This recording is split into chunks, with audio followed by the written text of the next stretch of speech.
Les relations algéro-marocaines ont connu une nouvelle tempête médiatique aggravée par des manipulations outrancières qui visent à semer la zizanie entre les deux pays. Ces tensions visent à faire croire aux Algériens comme aux Marocains que leurs deux pays sont les deux parties prenantes d'un litige frontalier qui alimente une guerre froide entre les deux pays. En réalité, cette guerre froide est uniquement alimentée par des lobbies médiatiques et politiques. Elle ne s'appuie sur aucun élément concret puisque la question des frontières entre les deux pays a été officiellement résolue depuis 1972. Explication.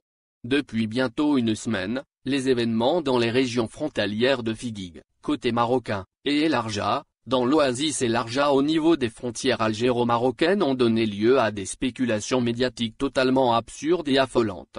Ces événements n'ont strictement aucune relation avec un quelconque différend ou litige frontalier.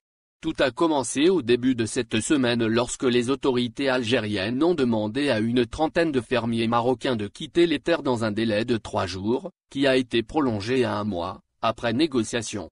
Ce délai arrive à expiration aujourd'hui jeudi 18 mars.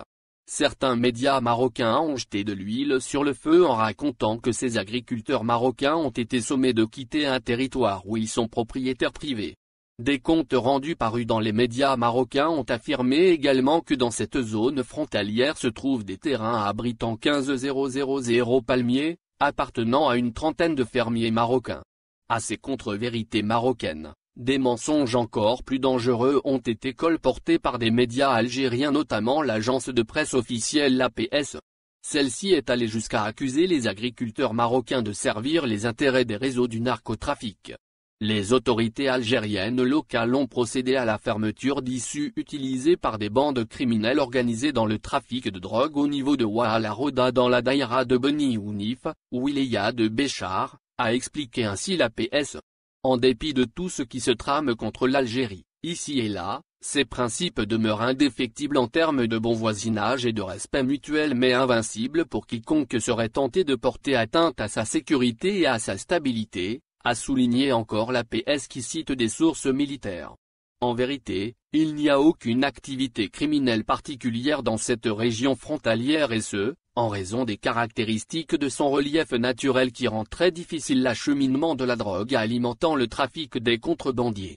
Il y a plusieurs autres passages beaucoup plus faciles à emprunter pour les contrebandiers algériens et marocains afin de s'adonner à leur trafic, certifient plusieurs sources sécuritaires algériennes.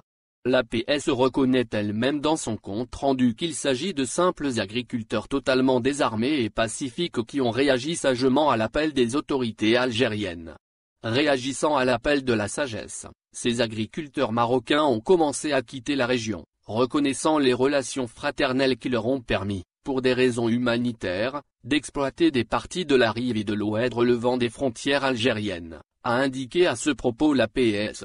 Il ne s'agit donc nullement d'un problème de trafic de drogue ou d'une quelconque activité criminelle menaçant la sécurité nationale en Algérie. On a pu confirmer au cours des investigations que l'oasis d'El Arja est exploitée par une poignée d'agriculteurs marocains qui ont planté à peine 10 000 palmiers. Contrairement à ce qui est affirmé par des médias marocains, ces agriculteurs n'ont aucun document de propriété et exploitaient cette oasis depuis des dizaines d'années de manière purement informelle.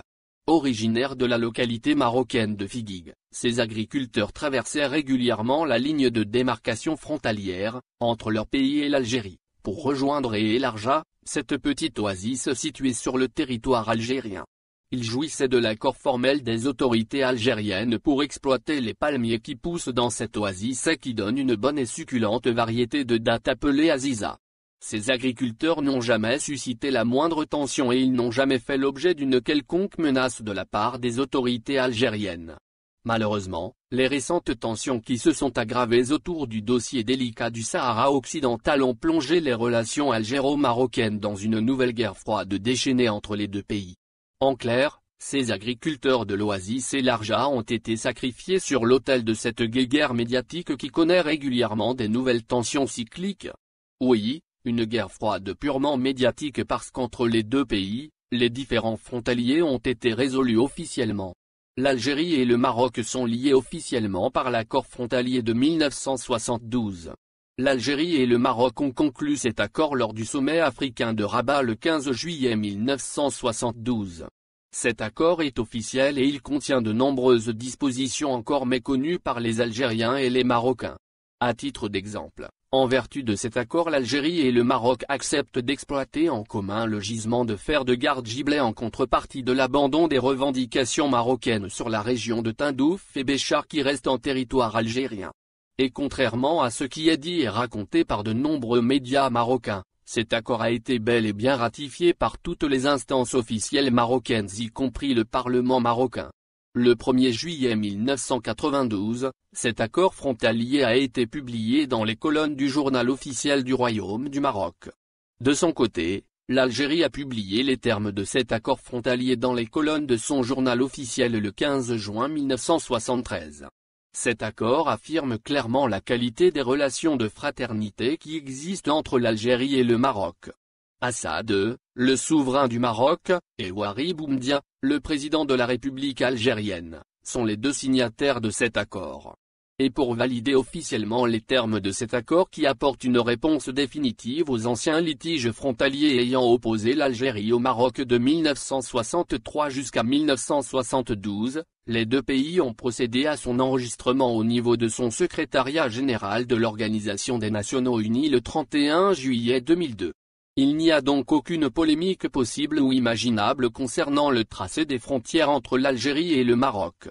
Comme à leur habitude, des lobbies médiatiques et politiques affiliés au pouvoir marocain et algérien tentent de manipuler l'opinion publique des deux pays pour l'embarquer dans une guerre imaginaire dans le seul but de détourner l'attention sur les dossiers clés de développement dans lesquels les autorités algériennes ou marocaines accusent encore un retard humiliant.